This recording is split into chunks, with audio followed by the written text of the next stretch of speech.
नमस्कार दोस्तों। हम लोग बिहार पीसीएस के लिए और टीआरई 4 के लिए जो है कि बिहार के आए हुए पिछले वर्षों के सवालों को देख रहे हैं। और इसी श्रृंखला में हम लोग सबसे पहले जिसकी शुरुआत की है वो है इतिहास खंड का। और इतिहास खंड में भी हम लोग प्राचीन काल से कर रहे हैं। तो प्राचीन काल में अब तक हम लोग मौर्योत्तर काल से पहले मतलब मौर्य साम्राज्य तक के सवालों को देख चुके हैं। आज हम लोग मौर्योत्तर काल से लेकर के पूरा एंशिएंट हिस्ट्री जहाँ समाप्त होती है वहाँ तक देखेंगे। तो चलिए देर न करते हुए आज के सेशन की शुरुआत करते हैं। आप सबके सामने आज का पहला सवाल है मौर्योत्तर काल से कि ताम्रपत्र लेख दर्शाते हैं कि प्राचीन काल में बिहार के राजाओं का संपर्क था वर्मा से, थाईलैंड से, कंबोडिया से, जावा सुमात्रा से। तो इसका सही जवाब है दोस्तों जावा सुमात्रा से। व्याख्या देखते हैं। देखिए, पालवंशी शासक देवपाल बौद्ध मतानुयायी था। लेखों में उसे परम सौगत कहा गया है। उसने जावा के शैलेंद्र वंशी शासक बालपुत्र देव के अनुरोध पर उसे नालंदा में एक बौद्ध विहार बनवाने के लिए 5 गांव दान में दिए थे। अगला क्वेश्चन है कि सुवर्ण भूमि का वह राजा कौन था जिसने नालंदा में एक बौद्ध विहार की स्थापना की तथा उसके रख रखाव हेतु अपने दूत द्वारा देवपाल से 5 गांव दान में देने के लिए प्रार्थना की। तो ऑप्शन दिया है धरणीन्द्र, संग्राम धनंजय, बालपुत्र देव, चूड़ामणि वर्मन। तो इसका सही जवाब है दोस्तों बालपुत्र देव। देखिए, ये क्वेश्चन बिहार पीसीएस के 1999 में पूछा गया था और यही क्वेश्चन 2018 में हल्का सा बस घुमा के पूछ दिया है। वहाँ पे पूछा था कि ताम्रपत्र लेख दर्शाते हैं कि प्राचीन काल में बिहार के राजाओं का संपर्क था। तो जावा सुमात्रा से था और जावा सुमात्रा के शासक जो साक्ष्य मिलता है कि शैलेंद्र वंशी शासक बालपुत्र देव के अनुरोध पर उसे नालंदा में एक जो है कि बौद्ध विहार बनाने की अनुमति दी गई थी और उसके रख रखाव के लिए 5 गांव उसे दान में दिए गए थे। अब यहाँ पे वही सवाल घुमा के पूछ दिया है कि सुवर्णवंशी वह राजा कौन था, मतलब उस राजा के बारे में जानकारी पूछ रहा है जिसका संबंध जो है कि जावा सुमात्रा से है।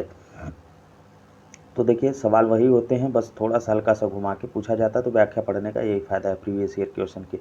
अब तीसरा सवाल है कि किस अभिलेख में रुद्रदामन प्रथम की विभिन्न उपलब्धियां वर्णित हैं।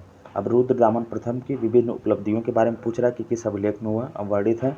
ऑप्शन है जूनागढ़, भितरी, नासिक या सांची। तो सही जवाब है दोस्तों जूनागढ़। गुजरात के जूनागढ़ से रुद्रदामन का एक अभिलेख प्राप्त हुआ है।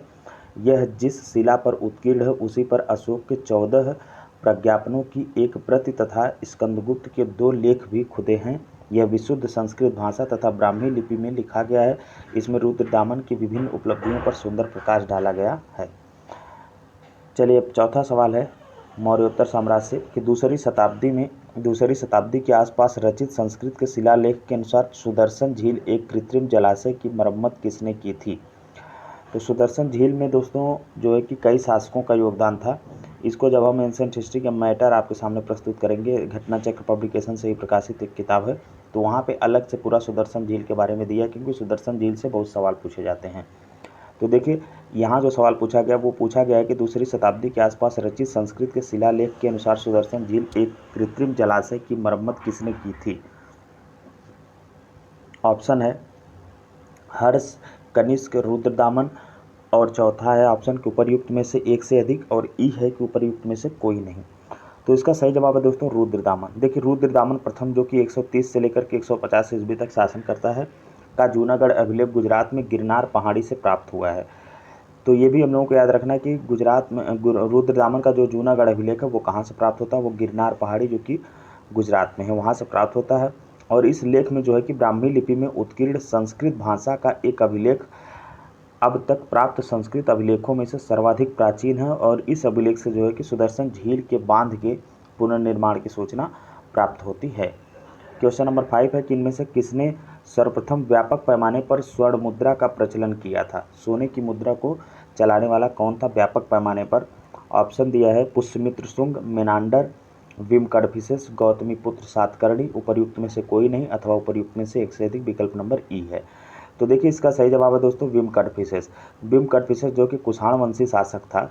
तो व्याख्या में है कि कुषाण शासकों द्वारा व्यापक पैमाने पर स्वर्ण मुद्रा का प्रचलन प्रारंभ करना भारतीय उपमहाद्वीप में उनका सबसे महत्वपूर्ण योगदान था। कुषाण शासक विम कडफिसेस को स्वर्ण मुद्राओं के प्रचलन का श्रेय प्राप्त है। क्वेश्चन नंबर 6 है कि शुंग वंश के बाद किस वंश ने भारत पर राज किया।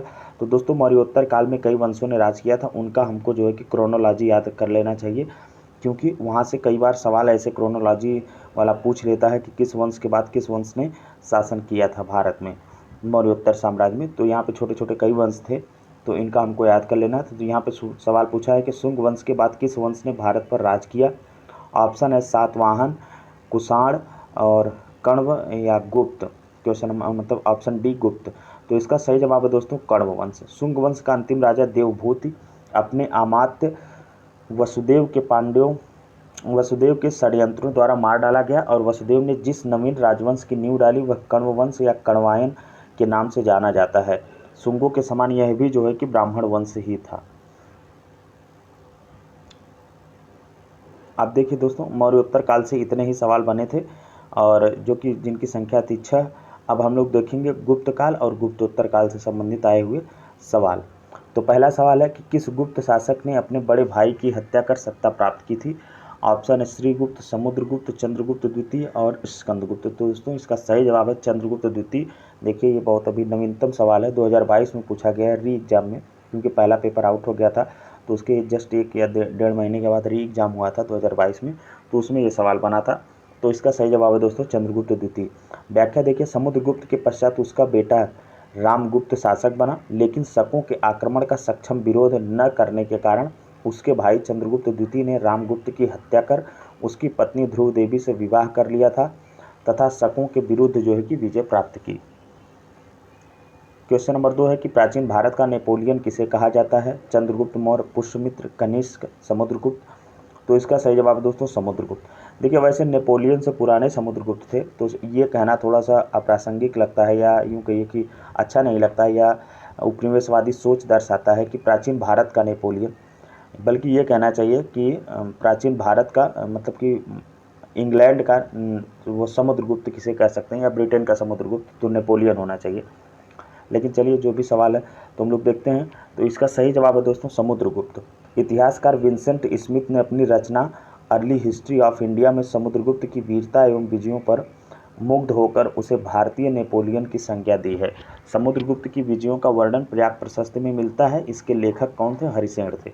प्रयाग प्रशस्त के लेखक हरिसेन थे, और हरिसेन के द्वारा रचित जो है कि प्रयाग प्रशस्त में समुद्रगुप्त की विजयों का उल्लेख मिलता है। और विंसेंट स्मिथ ने जो है कि इन्हें कहा था, समुद्रगुप्त को भारत का नेपोलियन कहा था। और किस किताब में कहा था? उस किताब का नाम है अर्ली हिस्ट्री ऑफ इंडिया। तो ये भी पूछा जाता है अर्ली हिस्ट्री ऑफ इंडिया किस राइटर की बुक है? तो विंसेंट स्मिथ की। क्वेश्चन नंबर 3 है कि गुप्त सम्राट जिसने हूणों को पराजित किया था।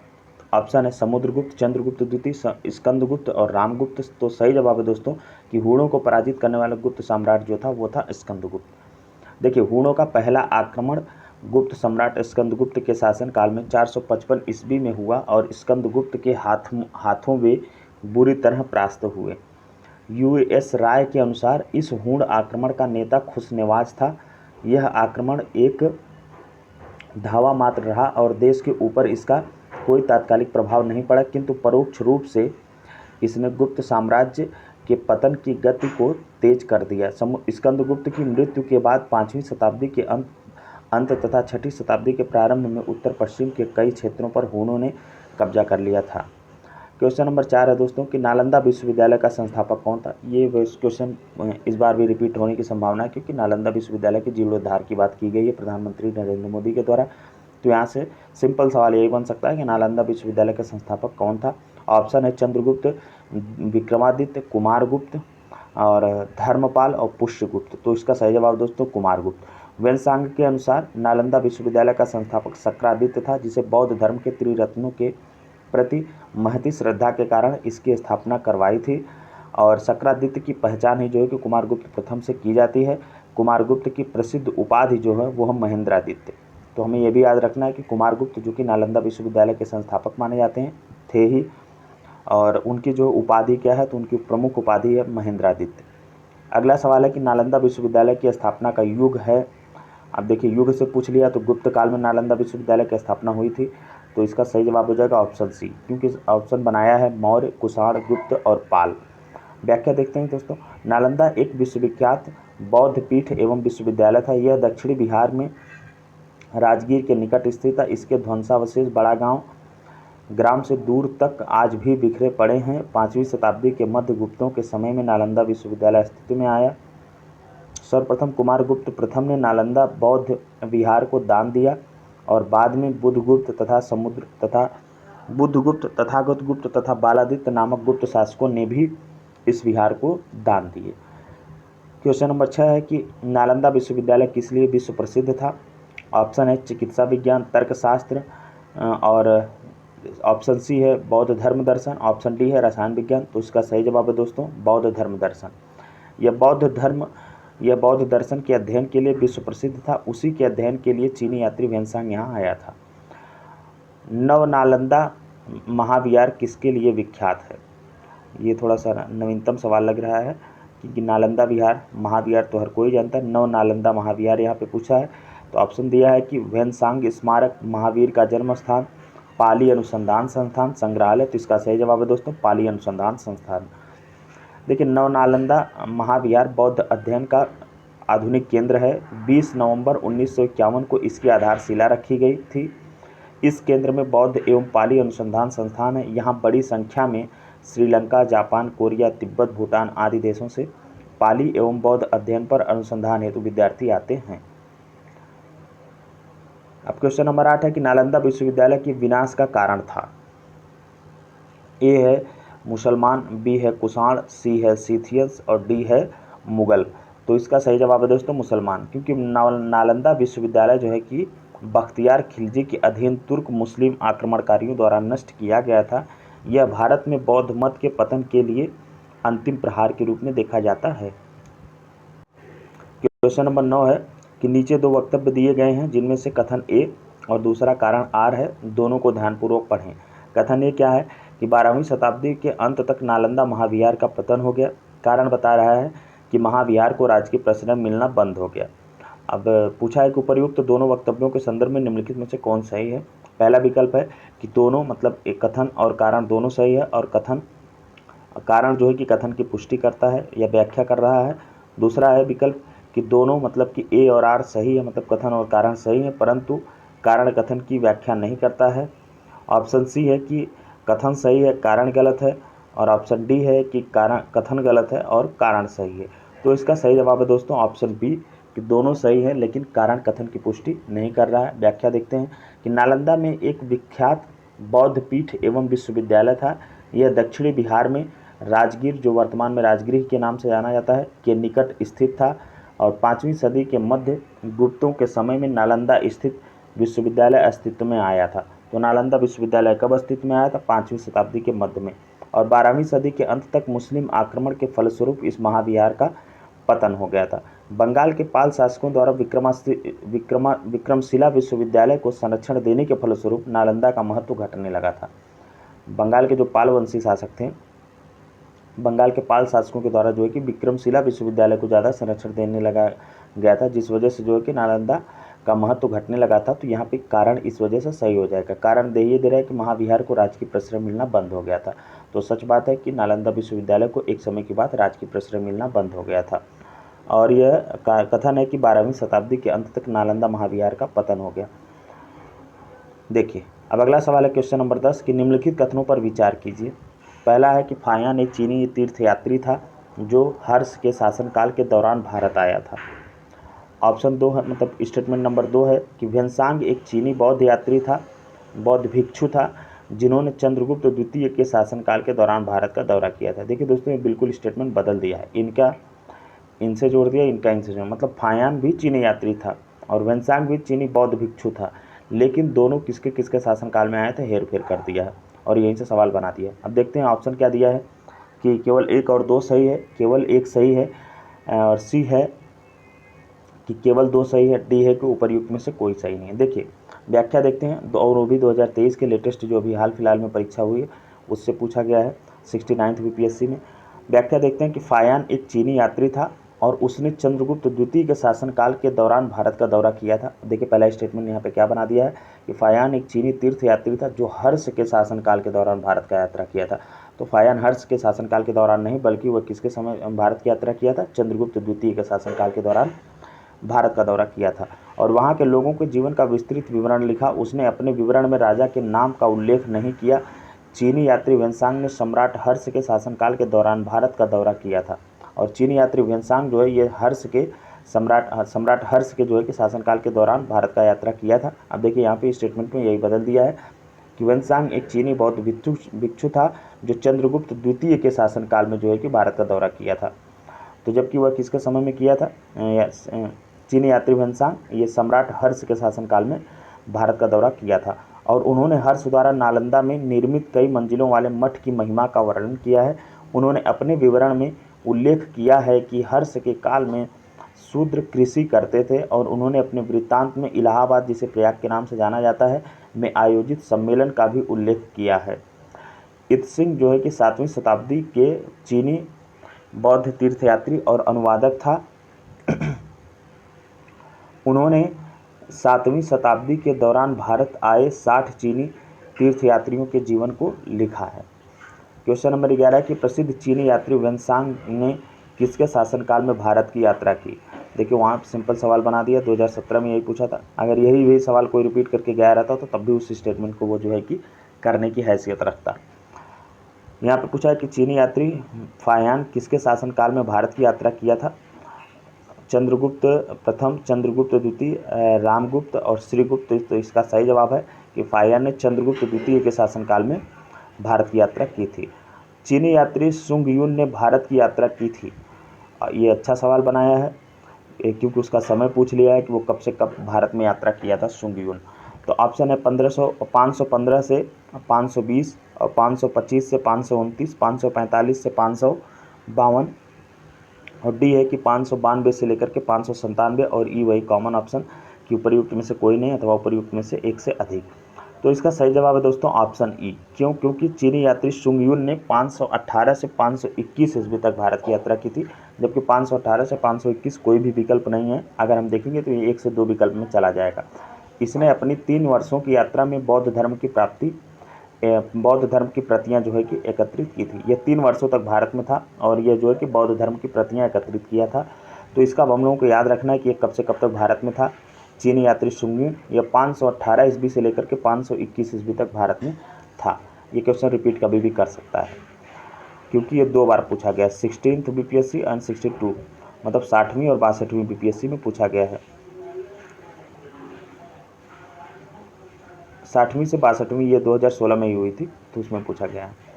अब देखिए अगला सवाल है क्वेश्चन नंबर 13 कि चीनी यात्री इत्सिंग ने बिहार का भ्रमण किया लगभग। चीनी यात्री जो इत्सिंग था वो बिहार का भ्रमण कब किया था वो पूछा गया है।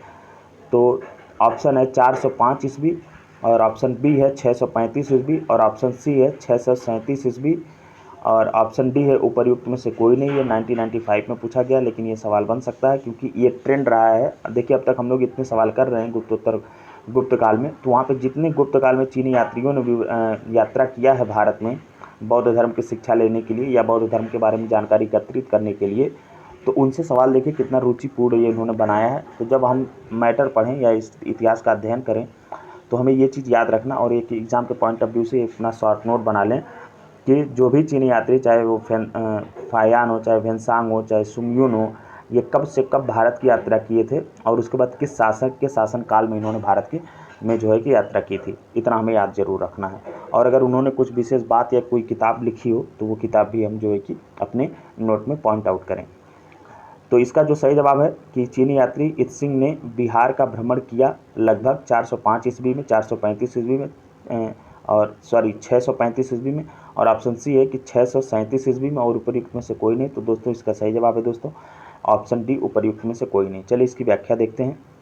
इसकी व्याख्या है कि चीनी यात्री इत्सिंग, हाँ इत्सिंग ने पूछा है, चीनी यात्री इत्सिंग, हाँ चीनी यात्री इत्सिंग ने 671 से 695 ईस्वी, जबकि वह उस समय वह युवा था। तो यहाँ पे देखिए 671 से 695 कोई भी नहीं दिया है, उसके इर्द गिर्द भी नहीं दिया है, तो इसलिए उपरयुक्त में से कोई नहीं मानेंगे हम लोग। तो 671 से लेकर के 695 ईस्वी तक वह जब युवक था अपने 37 बौद्ध सहयोगियों के साथ बौद्ध धर्म के अवशेषों को देखने की इच्छा से पाश्चात्य विश्व का भ्रमण करने का निश्चय किया। बाद में उसके साथियों ने उसका साथ छोड़ दिया था। वह अकेले कैंटन नगर से जहाज में बैठकर भारत की यात्रा पर चल पड़ा। वह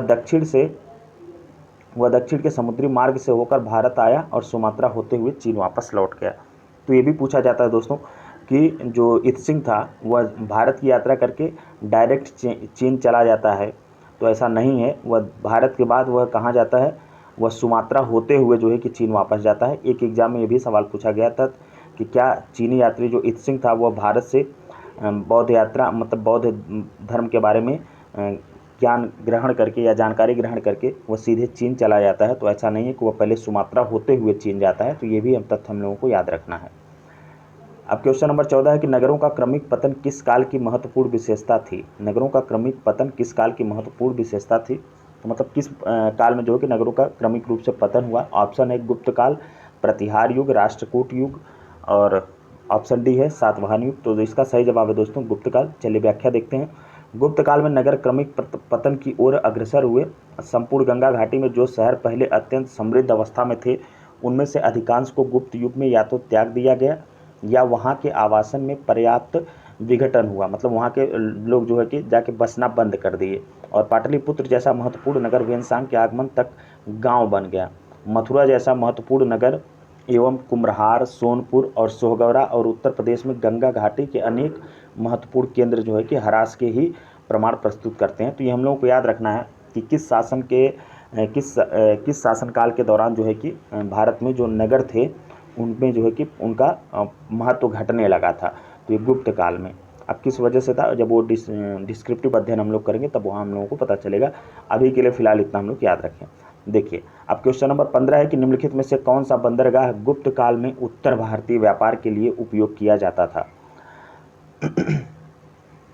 कौन सा बंदरगाह जो कि गुप्त काल में उत्तर भारतीय व्यापार के लिए उपयोग किया जाता था। ऑप्शन है कल्याण, ताम्रलिप्ति, भड़ौच, कैम्बे या उपर्युक्त में से कोई नहीं या उपर्युक्त में से एक से अधिक।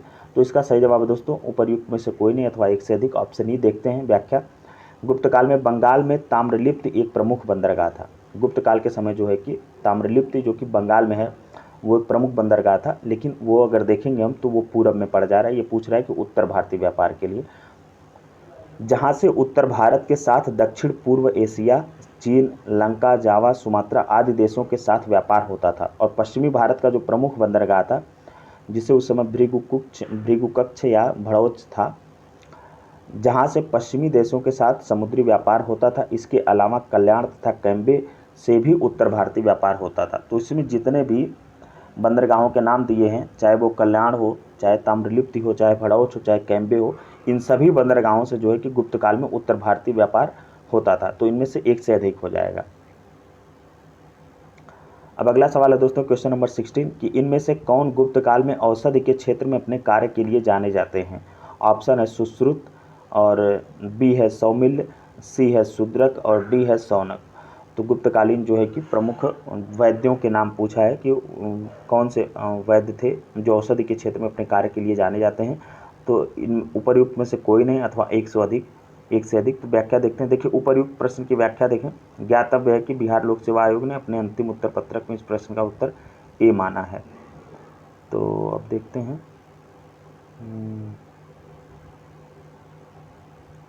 तो इसमें जो है कि सुश्रुत को माना है दोस्तों।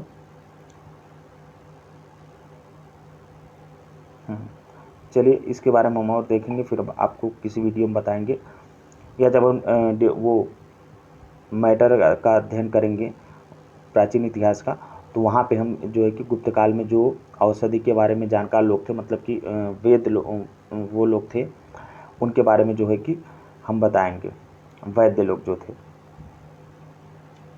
अब देखिए क्वेश्चन नंबर 17 है कि किस शासक वंश ने मंदिरों एवं ब्राह्मणों को सबसे अधिक ग्राम अनुदान में दिया था।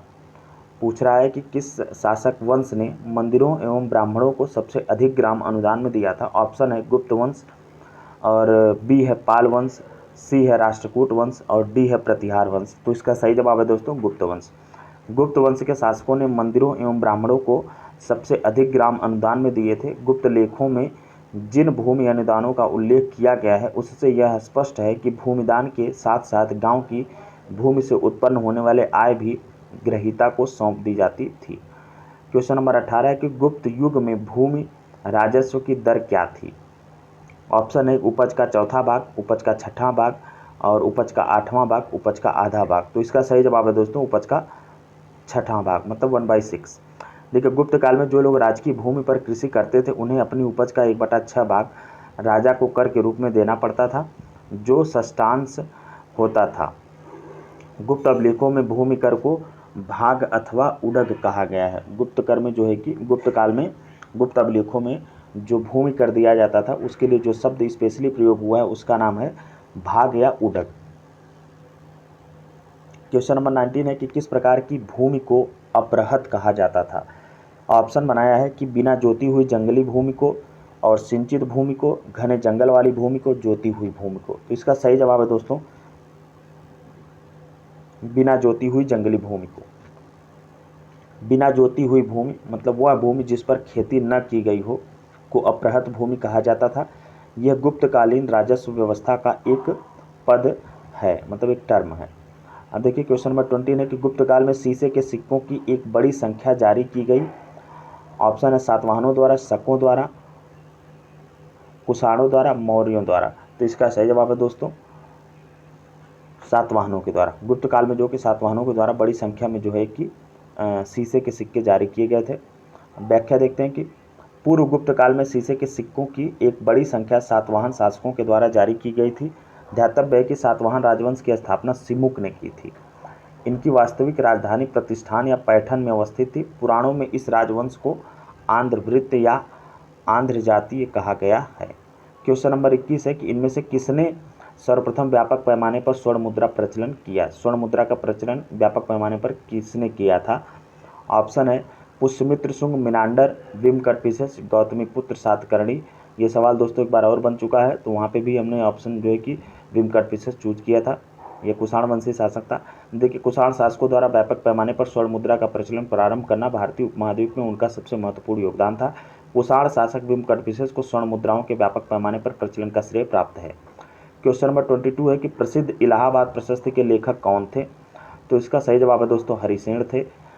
अब व्याख्या देख लेते हैं कि प्रसिद्ध इलाहाबाद प्रशस्ति का लेखक हरिसेन था। हरिसेन ने इलाहाबाद के अशोक स्तंभ पर समुद्रगुप्त के विषय में प्रशंसात्मक वर्णन प्रस्तुत किया है। जब किसी शासक के प्रशंसा में बहुत सारे वर्णन किए जाते हैं तो उसे जो है कि प्रसिद्ध उसका प्रशस्ति अभिलेख कहते हैं, जिसे जो है कि तो समुद्रगुप्त का जो है कि देखिए हरिसेन ने इलाहाबाद के अशोक स्तंभ पर समुद्रगुप्त के विषय में जो कि प्रशंसात्मक वर्णन किया है, जिसे प्रयाग प्रशस्ति कहा जाता है। इस प्रशस्ति में समुद्रगुप्त के प्रशासनिक पदाधिकारियों के भी नाम मिलते हैं जो निम्नलिखित हैं, जैसे संध विग्रह, कुमारामात्य तथा महादंड नायक आदि। अब देखिए क्वेश्चन नंबर 23 है कि कला की गांधार शैली निम्न समय में फली फूली। कुषाणों के समय में, गुप्तों के समय में, अकबर के समय में, मौर्यों के समय में। तो इसका सही जवाब है कुषाणों के समय में। कला की जो गांधार शैली है वो कुषाणों के समय में उसका काफ़ी विकास हुआ था। क्वेश्चन नंबर 24 है कि निम्नलिखित में से किस वंश के शासकों को पुराणों में श्री पर्वतीय कहा गया है। ये सवाल दोस्तों जो है कि यूपी पीसीएस के प्री में पूछा गया था 2020 में। यहाँ भी देखिए बीपीएससी में भी दे दिया है उसे, लेकिन हम लोग देखते हैं। तो इसका सही जवाब है दोस्तों इक्ष्वाकु वंश। देखिए इक्ष्वाकु वंश के शासकों को पुराणों में श्री पर्वतीय मतलब श्री पर्वत का शासक अर्थात आंध्रवृत्त, आंध्रों का नौकर कहा गया है। पहले वे सातवाहनों के सामंत थे, किंतु उनके पतन के बाद उन्होंने अपनी स्वतंत्रता घोषित कर दी। इस वंश का संस्थापक जो था इक्ष्वाकु वंश का, उसका नाम था श्री शांत मूल। वर्धन राजवंश की स्थापना किसने की थी। ऑप्शन है पुष्यभूति, बी है राज्यवर्धन, सी है आदित्यवर्धन और डी है प्रभाकर वर्धन। तो इसका सही जवाब है दोस्तों पुष्यभूति। वाणभट्ट की रचना हर्षचरित के अनुसार वर्धन वंश की स्थापना पुष्यभूति नामक व्यक्ति ने थानेश्वर या स्थानेश्वर में की थी। हर्षवर्धन इस वंश का सबसे महान शासक था। क्वेश्चन नंबर 26 है कि कविबाण निवासी था।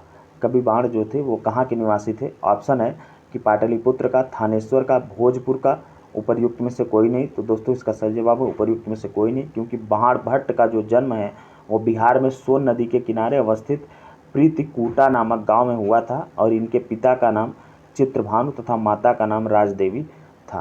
तो उपर्युक्त जो विकल्प दिए हुए उनमें से कहीं तो वह नहीं पड़ता है। तो अब अगर ये सवाल आए और विकल्प में प्रीतिकूटा नामक गांव आए तो हमको जो है कि उसको सही चूज करना है, क्योंकि वाणभट्ट का जन्म वहीं हुआ था, बिहार में सोन नदी के किनारे अवस्थित है यह गाँव। क्वेश्चन नंबर 27 है कि हर्षवर्धन के शासनकाल में किस चीनी यात्री ने भारत की यात्रा की थी। देखिए ये सवाल आगे भी बना हुआ था। तो ऑप्शन है दोस्तों फाहियान, वेनसांग, इत्सिंग और तारानाथ। तो इसका सही जवाब है वेनसांग, क्योंकि फाहियान जो है चंद्रगुप्त द्वितीय विक्रमादित्य के शासनकाल में भारत की यात्रा किया था। ये कन्फ्यूजन रहता है लोगों को फाहियान और वेनसांग के बीच में, जबकि हम लोगों को इत्सिंग और उनका भी याद कर लेना चाहिए। देखिए हर्षवर्धन के समय की सर्वप्रथम घटना चीनी यात्री वेनसांग के भारत आगमन की है। उसकी उत्कृष्ट अभिलाषा महात्मा बुद्ध के चरण चिन्हों द्वारा पवित्र किए गए स्थानों को देखने एवं पवित्र बौद्ध ग्रंथों का अध्ययन करने की थी, जो उन दिनों भारत में सुलभ थे। अब देखिए क्वेश्चन नंबर 27। हाँ, इस उद्देश्य से मतलब कि बौद्ध धर्म के बारे में जानकारी और उनसे जुड़े हुए चिन्हों महात्मा बुद्ध के देखने के उद्देश्य की पूर्ति हो, तो उसने जो है कि तांग शासकों की राजधानी चंगन से भारतवर्ष के लिए 629 ईस्वी में प्रस्थान किया। अपनी भारत यात्रा के ऊपर उसने एक ग्रंथ लिखा जिसे सीयूकी कहा जाता है। मतलब सीयूकी ग्रंथ किसने लिखा था, तो वेनसांग ने लिखा था। किस उद्देश्य पर लिखा था, अपने भारत यात्रा का वर्णन किया था उसने, मतलब अपनी यात्रा वृत्तांत लिखी थी उसने। अब देखिए क्वेश्चन नंबर 28 है कि वेनसांग की भारत में यात्रा के समय सूती कपड़ों के उत्पादन के लिए सबसे प्रसिद्ध नगर था। मतलब वेनसांग जब भारत में यात्रा किया था तो उस समय भारत में सूती वस्त्र के उत्पादन के लिए कौन सा नगर प्रसिद्ध था। ऑप्शन है वाराणसी, मथुरा, पाटलिपुत्र, कांची। तो इसका सही जवाब है दोस्तों मथुरा। चीनी यात्री वेनसांग जो है हर्षवर्धन के समय 606 से लेकर के 647 ईस्वी के समय में भारत आया था, और उसके अनुसार मथुरा उस समय के सूती वस्त्र के लिए प्रसिद्ध था, जबकि वाराणसी जो है वह रेशमी वस्त्रों के लिए प्रसिद्ध था। वेनसांग बताता है कि थानेश्वर की समृद्धि का प्रधान कारण वहाँ का व्यापार ही था। बाढ़ ने थानेश्वर नगरी को अतिथियों के लिए चिंतामणि भूमि तथा व्यापारियों के लिए लाल भूमि बताया है। यहाँ के निवासी अधिकांशतः व्यापारी थे जो विभिन्न वस्तुओं का व्यापार करते थे। उज्जैनी तथा कन्नौज भी इस काल में आर्थिक दृष्टि से अत्यंत समृद्ध थे। अब क्वेश्चन नंबर 29 है कि चीनी यात्री वेनसांग ने किस विश्वविद्यालय में अध्ययन किया था। तक्षशिला, विक्रमशिला, मगध, नालंदा। तो इसका सही जवाब दोस्तों नालंदा। चीनी यात्री वेनसांग ने जो है कि नालंदा विश्वविद्यालय में अध्ययन किया था। अब व्याख्या देखते हैं कि 637 ईस्वी में वेनसांग नालंदा विश्वविद्यालय गया। इस समय यहाँ के कुलपति आचार्य शीलभद्र थे। तो ये भी पूछा जा सकता है कि जब वेनसांग नालंदा विश्वविद्यालय में आया था 637 ईस्वी में, उस समय नालंदा विश्वविद्यालय के कुलपति कौन हुआ करते थे, तो उनका नाम था आचार्य शीलभद्र। और लगभग 1.5 वर्ष तक नालंदा में निवास कर उसने योग शास्त्र का अध्ययन किया। इसके बाद वह बंगाल, उड़ीसा, धान्यकट होता हुआ कांची पहुंचा। अपनी यात्रा के दूसरे दौर में वेनसांग पुनः नालंदा आया और वहां उसने व्याख्यान दिए। मतलब वह पुनः आता है और वहाँ पे जो है कि आकर के व्याख्यान देता है। तो इतने सवाल दोस्तों जो है कि गुप्त एवं गुप्तोत्तर काल से थे जो कंप्लीट हुए। अब हम लोग जो सवाल देखेंगे वो टॉपिक का नाम है प्राचीन भारत में स्थापत्य कला। तो इससे संबंधित जो पहला सवाल है वो है कि खजुराहो मंदिर स्थापत्य के निर्माण में सहयोगी थे।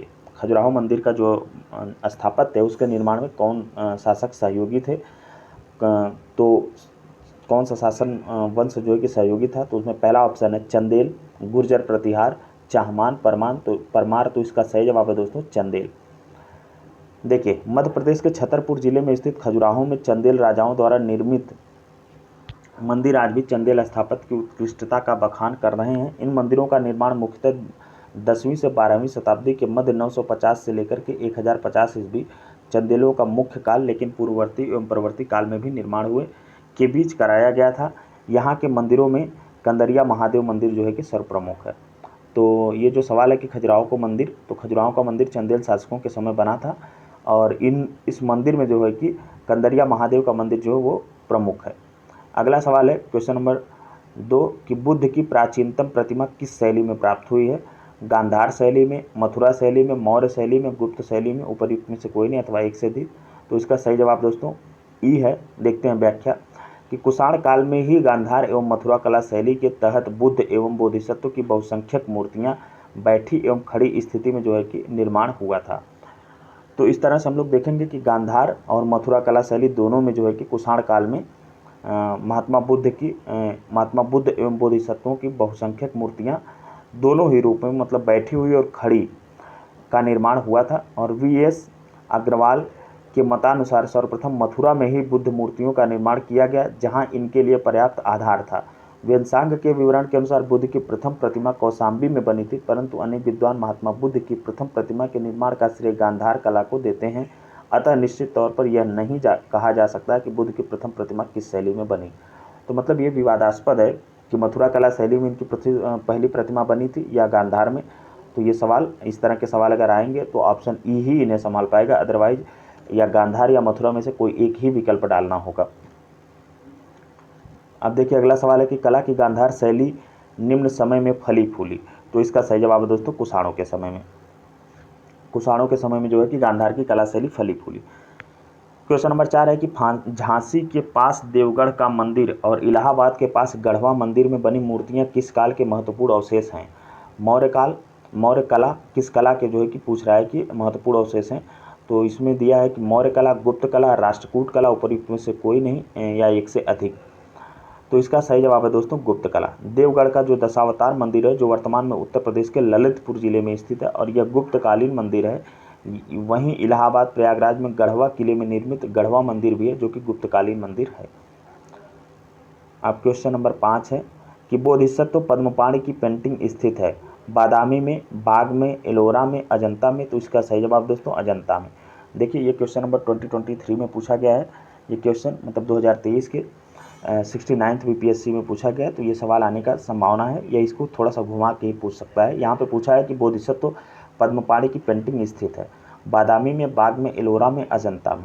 तो इसकी व्याख्या हम लोग देखते हैं कि बोधिसत्व पद्मपाणि की पेंटिंग अजंता में स्थित है। ध्यातव्य है कि यह असाधारण भित्ति चित्र प्रारंभिक मध्ययुगीन भारत का है जो अजंता के चट्टानों को काटकर बनाए गए बौद्ध मठ के आंतरिक भाग में संरक्षित है।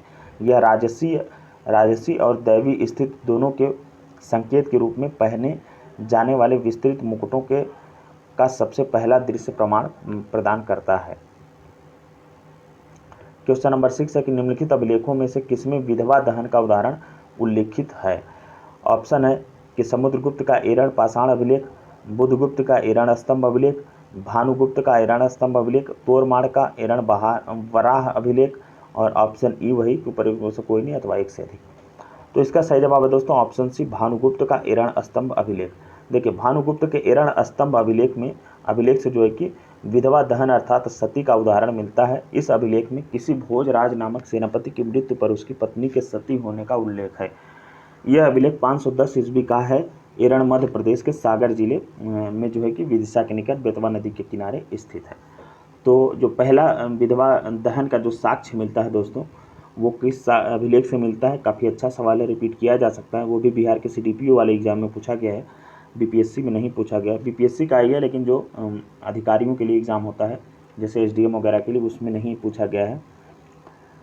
तो इसका सही जवाब है कि भानुगुप्त के एरण अभिलेख में जो है कि विधवा दहन अर्थात सती का उदाहरण मिलता है। क्वेश्चन नंबर 7 है कि खजुराहो मंदिर स्थापत्य के निर्माण में सहयोगी थे।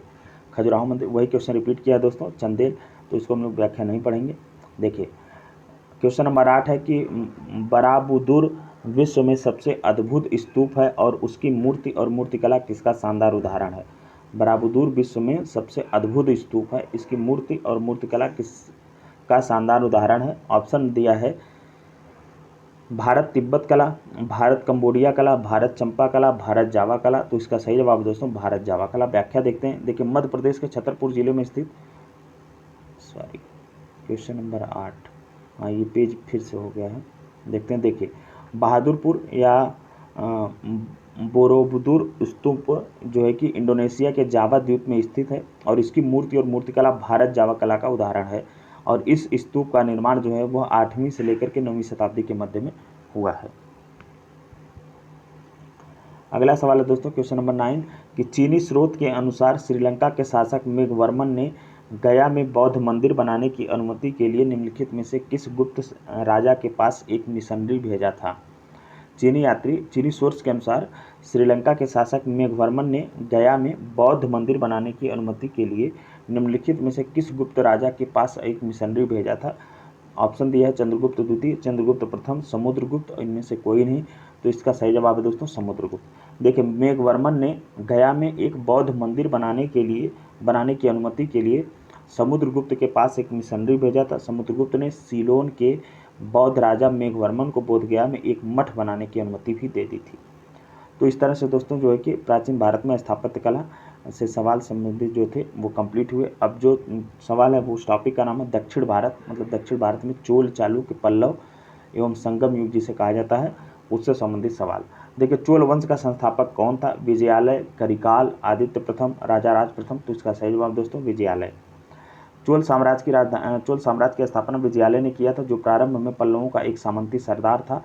उसने 850 ईस्वी में तंजौर को अपने अधिकार में कर लिया। तंजौर के शैव मंदिर या राजराजेश्वर या बृहदेश्वर मंदिर का निर्माण राजराज प्रथम के काल में हुआ था। देखिए दोस्तों, बृहदेश्वर मंदिर, यहाँ से बहुत सवाल बनते हैं, तो इसको भी हम लोगों को याद रखना है।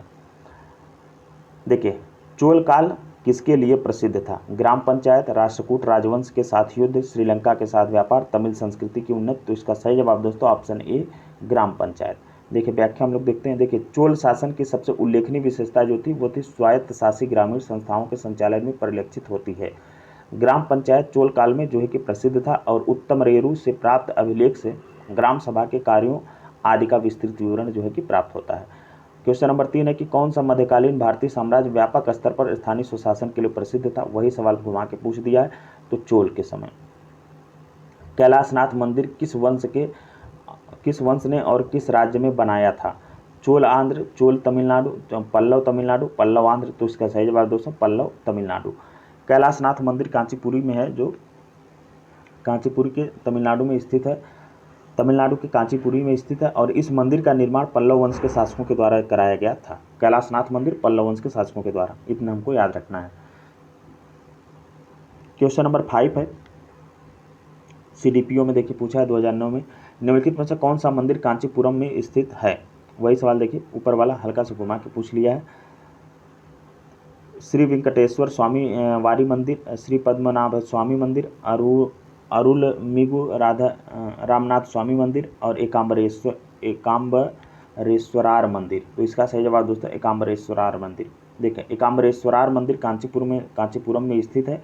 यह मंदिर देवाधिदेव महादेव को समर्पित है और इस मंदिर का निर्माण पल्लवों के द्वारा कराया गया था। उल्लेखनीय है कि यह मंदिर हजारों साल पुराना है, जिसकी वर्तमान संरचना का पुनर्निर्माण 600 ईस्वी में पल्लवों के द्वारा किया गया था। क्वेश्चन नंबर 6 है दोस्तों कि तंजावुर में बृहदेश्वर मंदिर का निर्माण किस राजा द्वारा कराया गया था? देखिए, बृहदेश्वर मंदिर, अभी हम जब पहला ये क्वेश्चन पढ़ रहे थे, हाँ देखिए क्वेश्चन नंबर 1 कि चोल वंश का संस्थापक कौन है, तो यहाँ पे दिया था कि चोल वंश का संस्थापक विजयालय है, जो प्रारंभ में पल्लवों के द्वारा एक सामंती दरबार था, क्या सरदार था, और उसने 850 ईस्वी में तंजौर को अपने अधिकार में कर लिया था। और तंजौर के शैव मंदिर या राजराजेश्वर मंदिर या बृहदेश्वर मंदिर का निर्माण राजराज प्रथम के काल में हुआ था। तो अब देखिए, यही सवाल यहाँ पे पूछा। अगर इस प्रश्न की व्याख्या कोई पढ़ा होगा 2022 में फिलहाल ये, और 2009 में ही पूछ लिया, सॉरी ये पूछा गया है, ये पूछा गया 2018 में। तो सवाल है कि तंजावुर में बृहदेश्वर मंदिर का निर्माण किस राजा के द्वारा करवाया गया था? राजराज प्रथम, राजेंद्र प्रथम, राजेंद्र द्वितीय और कुलोत्तंग प्रथम। तो इसका सही जवाब दोस्तों राजराज प्रथम। बृहदेश्वर मंदिर जो है कि तमिलनाडु के तंजौर जिले में स्थित एक हिंदू मंदिर है, जो 11वीं सदी के आरंभ में बनाया गया था। मंदिर का निर्माण 1003 से लेकर के 1010 ईस्वी के बीच चोल शासक राजराज प्रथम चोल ने करवाया था। इसके नाम पर इसे राजराजेश्वर मंदिर भी कहा जाता है। इस मंदिर का निर्माण द्रविड़ शैली में किया गया। तो ये हम तो जानते हैं कि बृहदेश्वर मंदिर जो है तमिलनाडु में तंजौर जिले में है, और इसका निर्माण राजराज प्रथम ने कराया था, और इसका निर्माण जो है वो 7 वर्षों में हुआ था, 1003 से लेकर के 1010 ईस्वी में। लेकिन अब ये भी हमें याद रखना है कि वह किस शैली में बना है। तो दोस्तों वैसे दक्षिण भारत का अमूमन अंदाजे में हर कोई जो भी प्रतियोगी छात्र होगा वो द्रविड़ शैली ही मारेगा, लेकिन कन्फर्म हम लोगों को याद रखना है कि वह द्रविड़ शैली में बना था। क्वेश्चन नंबर 7 है कि निम्नलिखित राजवंशों में किसका उल्लेख संगम साहित्य में नहीं हुआ है? कदम्ब, चेर, चोल और पांड्य। तो इसका सही जवाब दोस्तों कदम्ब, क्योंकि जो संगम साहित्य है, संगम साहित्य में केवल चोल, चेर और पांड्य राजाओं के उद्भव और विकास का विवरण प्राप्त होता है। इन राज्यों के विविध राजाओं के शासनकाल का स्पष्ट निर्धारण संभव न होने पर ही संगम साहित्य से कृष्णा नदी के दक्षिण में सुदूर प्रायद्वीप तक राजनीतिक गतिविधियों पर पर्याप्त प्रकाश पड़ता है। क्वेश्चन नंबर 8 है कि संगम युग में उरैयूर किस लिए विख्यात था? ऑप्शन है मसालों के व्यापार का महत्वपूर्ण केंद्र, कपास के व्यापार का महत्वपूर्ण केंद्र, विदेशी व्यापार का महत्वपूर्ण केंद्र, आंतरिक व्यापार का महत्वपूर्ण केंद्र। तो इसका सही जवाब दोस्तों कपास के व्यापार का महत्वपूर्ण केंद्र। देखिए, तमिलनाडु के तिरुचिरापल्ली में अवस्थित कावेरी नदी के तट पर उरैयूर संगमकालीन चोलों की जो है कि एक राजधानी थी। और यह कारी एवं वारायण नामक नामों से प्रसिद्ध था। संगम युग में उरैयूर जो है वह कपास तथा सूती वस्त्रों का बहुत बड़ा केंद्र था। क्वेश्चन नंबर 9 है कि दक्षिण भारत के मंदिरों के आकर्षण द्वार क्या कहलाते थे। काफ़ी अच्छा सवाल है, रिपीट कर सकता है। ऑप्शन दिया है शिखर, गोपुरम, देवालय, मंडपम। तो इसका सही जवाब है दोस्तों गोपुरम। दक्षिण भारत के व्याख्या देख लेते हैं हम लोग इसकी। देखिए, दक्षिण भारत के मंदिरों के आकर्षण द्वार को गोपुरम कहते हैं और पांड्यों चोलों के, देखिए दोस्तों क्या है कि दक्षिण के मंदिरों में आकर्षण द्वार को गोपुरम कहते हैं। पांड्यों चोलों के राज्यकाल में द्रविड़ शैली पनपती रही और पांड्य काल में मंदिर छोटे होते थे, किंतु उनके प्रांगण के चारों ओर अनेक प्राचीर बनाए जाते थे। इनके प्रवेश द्वार जिन्हें गोपुरम कहा जाता था, भव्य, विशाल और प्रचुर मात्रा में शिल्पकारिता से अलंकृत होते थे। चोलकालीन वास्तुकला की विशेषता मंदिर नहीं अपितु गोपुरम है। चोलकालीन जो है कि वास्तुकला का जो विशेषता है वो मंदिर न होकर के मंदिर के द्वार जो कि गोपुरम कहा जाते थे वो हैं। क्वेश्चन नंबर 10 है दोस्तों कि रोमन साम्राज्य के व्यापारिक संबंध किसने स्थापित किए। रोमन साम्राज्य से व्यापारिक संबंध दिए हुए विकल्पों में से पूछ रहा है किसने स्थापित किए। कुषाण, चेर और पश्चिमी शक, वाकाटक। तो इसका सही जवाब है दोस्तों चेर। रोम साम्राज्य के साथ भारत के व्यापार का आरंभ संगम काल में चेर राज्य के साथ आरंभ हुआ था और अरिकामेडु से कई रोमन वस्तुएं प्राप्त हुई हैं। क्वेश्चन नंबर 11 है कि फारसी यात्री अब्दुल रज्जाक भारत में किस राजा के शासनकाल में आया था। देवराय प्रथम, कृष्ण देवराय प्रथम और देवराय द्वितीय और कृष्ण राय द्वितीय। तो इसका सही जवाब है दोस्तों ऑप्शन सी देवराय द्वितीय। देखिए, फारसी राजदूत जो था अब्दुल रज्जाक संगम वंश के सबसे प्रतापी शासक देवराय द्वितीय, जिनका कार्यकाल था 1422 से लेकर के 1446 ईस्वी के मध्य के शासनकाल में विजयनगर आया था। उसने अपनी यात्रा वृत्तांत मतला उल सदाइन, तो ये पूछा जा सकता है कि जो फारसी यात्री राजदूत था अब्दुल रज्जाक जो कि संगम वंश के प्रतापी शासक देवराय द्वितीय के शासनकाल में आया था, उसने अपनी यात्रा वृत्तांत किस नाम से लिखी या उसकी यात्रा वृत्तांत किस नाम से जानी जाती है।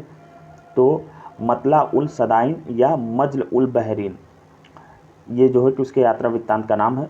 तो उसने अपने यात्रा वृत्तांत मतला उल सदाइन व मजल उल बहरीन में देवराय द्वितीय के शासनकाल का जो है कि वर्णन किया है। अब जो सवाल देखेंगे दोस्तों वो है प्राचीन साहित्य एवं साहित्यकार से संबंधित। देखिए, सवाल है कि निम्न में से किस भारतीय दर्शन ने परमाणु सिद्धांत का प्रतिपादन किया। योग, न्याय, सांख्य, वैशेषिक। तो इसका सही जवाब दोस्तों वैशेषिक। वैशेषिक दर्शन के अनुसार सृष्टि का निर्माण परमाणुओं से हुआ है। महर्षि कणाद इस दर्शन के प्रवर्तक थे। मतलब वैशेषिक दर्शन के प्रवर्तक अगर पूछे तो हमको मानना है महर्षि कणाद। और इसके अनुसार जो है कि सृष्टि का निर्माण परमाणुओं से हुआ है, इसलिए इस भारतीय दर्शन का जो है कि परमाणु सिद्धांत का प्रतिपादक से माना जाता है। अगला सवाल है कि ब्राह्मी लिपि को सर्वप्रथम किसने पढ़ा। ऑप्शन है ए कनिंघम, एच दानी और ब्यूलर और जेम्स प्रिंसेप। तो इसका सही जवाब दोस्तों जेम्स प्रिंसेप। सर्वप्रथम 1837 ईस्वी में जेम्स प्रिंसेप नामक अंग्रेज विद्वान ने अशोक के लेखों ब्राह्मी लिपि का उद्वाचन किया, मतलब पाठ किया, किंतु उन्होंने लेखों के जो है कि देवानांपिय की पहचान सिंहल के राजा तिस्स से कर डाली और कालांतर में यह तथ्य प्रकाश में आया कि सिंहल अनुश्रुतियों जो कि दीपवंश और महावंश में यह उपाधि अशोक के लिए प्रयुक्त की गई है। अंततः जो है कि वर्ष 1915 में मास्की जो कर्नाटक में है वहां से प्राप्त लेख से अशोक नाम भी पढ़ा गया है। क्वेश्चन नंबर 3 है कि ब्राह्मी लिपि को सर्वप्रथम किसने पढ़ा। तो इसका भी सही जवाब है जेम्स प्रिंसेप। कालिदास के कुमार संभवम में किस पौराणिक चरित्र के जन्म की कहानी है। सनत कुमार, कार्तिकेय, प्रद्युम्न, अभिमन्यु। तो इसका सही जवाब दोस्तों कार्तिकेय। कालिदास के संस्कृत महाकाव्य कुमार संभवम में भगवान शिव और देवी पार्वती के पुत्र जिनका अन्य नाम है कार्तिकेय या स्कंद के जन्म की कहानी है, जो ताड़कासुर नामक राक्षस के वध हेतु जन्म लिया है। क्वेश्चन नंबर 5 है कि मुद्रा राक्षस का लेखक निम्न में से कौन है। अश्वघोष, विशाखदत्त, कालिदास, भास।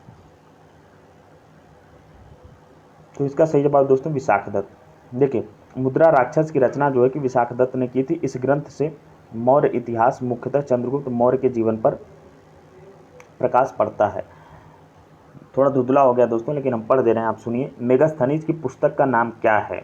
अर्थशास्त्र, ऋग्वेद, पुराण, इंडिका। तो इसका सही जवाब दोस्तों इंडिका। देखिए, चंद्रगुप्त मौर्य सिकंदर का समकालीन शासक था और सिकंदर के समकालीन विदेशी लेखक जो हैं उनका नाम है नियारकस, आनेसिक्रिटस अरिस्तोबुलस तथा मेगास्थनीज। तो ये पूछा जाता है कि सिकंदर के समकालीन जो इतिहासकार हैं या लेखक हैं उनका नाम, तो नियार्कस है, आनेसिक्रिटस है, अरिस्तोबुलस है और मेगास्थनीज थे, जिनके विवरण जो है कि चंद्रगुप्त मौर्य के विषय में सूचनाएं देते हैं। तो इनके विवरण जो है कि चंद्रगुप्त मौर्य, क्योंकि चंद्रगुप्त मौर्य जो है कि वह सिकंदर का समकालीन थे।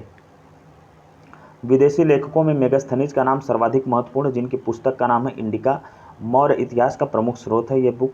और मेगास्थनीज की पुस्तक इंडिका में पाटलिपुत्र के नगर प्रशासन का वर्णन मिलता है। इसके अनुसार पाटलिपुत्र नगर का प्रशासन 30 सदस्यों की विभिन्न समितियों द्वारा होता था। इसकी कुल 6 समितियां होती थी तथा प्रत्येक समिति में 5 सदस्य होते थे। देखिए दिया है व्याख्या में कि इसके अनुसार, मतलब कि इंडिका में बताई हुई बातों के अनुसार नगर, इनके जो नगर प्रशासन का वर्णन है, इसके अनुसार पाटलिपुत्र नगर का प्रशासन जो था वह 30 सदस्यों की एक समिति के द्वारा होता था और इसकी कुल समितियां जो थी वो थी 6 और प्रत्येक समिति में 5 सदस्य होते। तो इस समय टोटल सदस्य कितने हो गए, इस तरह से 6 पंचे 30। और समिति का कार्य जो है वह बिक्री कर वसूल करना था। विक्रय कर मूल्य के 10वें भाग के रूप में वसूल किया जाता था और करों की चोरी करने वालों को मृत्युदंड दिया जाता था। क्वेश्चन नंबर 7 है दोस्तों कि इंडिका का लेखक कौन था? विष्णुगुप्त, मेगास्थनीज, डायमेकस, प्लिनी। तो इसका सही जवाब है मेगास्थनीज, इंडिका का लेखक। अब देखिए एक तरफ पुस्तक, दूसरी तरफ लेखकों का नाम दिया है, हम लोगों को मैच कराना है। तो पहला है वृहत संहिता, पुस्तक के नाम हम पढ़ रहे हैं, वृहत संहिता, मूषिका मसा, राजतरंगिणी, विक्रमांकदेव चरित। और दूसरी तरफ लेखकों का नाम है कल्हड़, बिल्हड़, अतुला, वराहमिहिर। तो इसका जो है दोस्तों हम लोग देख लेते हैं। देखिए वृहत संहिता जो है ये वराहमिहिर के द्वारा लिखी गई है, मूषिका मसा जो है ये अतुला के द्वारा लिखी गई है, राजतरंगिणी कल्हड़ जिसमें कश्मीर के इतिहास के बारे में बताया गया है, और विक्रमांक देव चरित जो है ये बिल्हड़ के द्वारा लिखी गई है।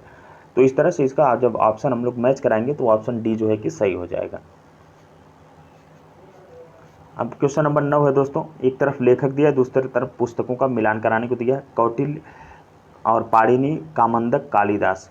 तो कौटिल्य की जो पुस्तक है उसका नाम है अर्थशास्त्र, और पाणिनि की जो पुस्तक है इनकी कालिदास की जो पुस्तक है उसका नाम है कालिदास की कुमार संभव, और कामंदक की जो किताब है उसका पुस्तक है उसका नाम है नीतिसार, और पाणिनि की जो पुस्तक है उसका नाम है अष्टाध्यायी। तो इस तरह से जब हम मैच कराएंगे तो हमारा ऑप्शन ए जो है वो सही हो जाएगा। एक बार पुनः आपको मैं पढ़ के सुना दे रहा हूँ। कौटिल्य की पुस्तक का नाम है अर्थशास्त्र, और पाणिनि की पुस्तक का नाम है अष्टाध्यायी, और कामंदक की जो पुस्तक उसका नाम है नीतिशास्त्र, और कालिदास की पुस्तक का नाम है कुमार संभव। इस तरह से मैच कराने पर ऑप्शन ए जो है कि हमारा सही हो जाएगा। देखिए अब अगर ये प्रीवियस ईयर क्वेश्चन देखने से फ़ायदा ये होगा कि अगर इनमें से कोई 2 पुस्तक का या 2 लेखकों के नाम दे करके और 2 अदर जोड़ देगा कहीं से, तो हम 2 से परिचित रहेंगे तो मैच कराएंगे तो शायद जो है कि हम प्रश्न के सही जवाब की तरफ कुछ बढ़ सकते हैं या कुछ उसमें जो है कि अपना दिमाग लगा सकते हैं। अगर बिल्कुल नहीं देखे रहेंगे, किसी भी लेखक या किसी भी किताब से परिचित नहीं रहेंगे तो शायद और मुश्किल होगा प्रश्न के सवाल की तरफ, उत्तर की तरफ पढ़ना। देखिए क्वेश्चन नंबर 10 है कि कल्हड़ की पुस्तक का नाम क्या है? कल्हड़, देखिए अगर वो सवाल देखिए अभी जो यहाँ पे था, ये देखिए कल्हड़ राजतरंगिणी, ये पूछा गया है दोस्तों 2019 में बीपीएससी के ऑडिटर वाले एग्जाम में, और ये सवाल आया है 2011 में बीपीएससी में। अगर ये सवाल जो कोई करके गया होगा तो उसे वहाँ ऑप्शन मैच कराने में आसानी होगी। कल्हड़ की पुस्तक का नाम है राजतरंगिणी। व्याख्या देख लीजिए, कल्हड़ ने राजतरंगिणी में कश्मीर का इतिहास लिखा। इस ग्रंथ की रचना कल्हड़ ने जय सिंह के शासनकाल में किया। तो अब हमें ये भी याद रखना है, हम तो ये याद हो गया है सबको कि कश्मीर का इतिहास है इसमें राजतरंगिणी में, लेकिन अब ये भी याद रखना है कि इस ग्रंथ की रचना कल्हड़ ने जय सिंह के शासनकाल में किया था। तो जय सिंह का शासनकाल था 1128 से लेकर के 1128 से लेकर के 1149 ईस्वी, लगभग 20 साल या 21 साल हो रहा है। तो उतना इन्होंने शासनकाल किया था, इनका शासनकाल था। तो इन्हीं के शासनकाल में जो है कि राजतरंगिणी किताब जो है कि कल्हड़ ने लिखी थी। चंद्रगुप्त मौर्य के प्रधानमंत्री चाणक्य ने राजनीति शास्त्र पर प्रसिद्ध ग्रंथ अर्थशास्त्र की रचना की थी। देखिए फिर रिपीट किया 2005 में सीडीपीओ में पूछा गया कि कल्हड़ की पुस्तक का नाम क्या है? राजतरंगिणी। उदंतपुर शिक्षा केंद्र निम्न में से किस राज्य में अवस्थित था? बंगाल, बिहार, गुजरात, तमिलनाडु। तो इसका जो दोस्तों सही जवाब है वो है option B Udantapur. Option D वही ई वाला जो है कॉमन बनाया है। देखिए ऑप्शन बी इसमें सही था। देखिए उदंतपुर जिसे उदनापुर भी कहा जाता है, प्राचीन काल में एक प्रमुख शिक्षा केंद्र था। यह बिहार राज्य में अवस्थित था और इसकी स्थापना जो है पाल वंश के प्रथम शासक गोपाल ने की थी।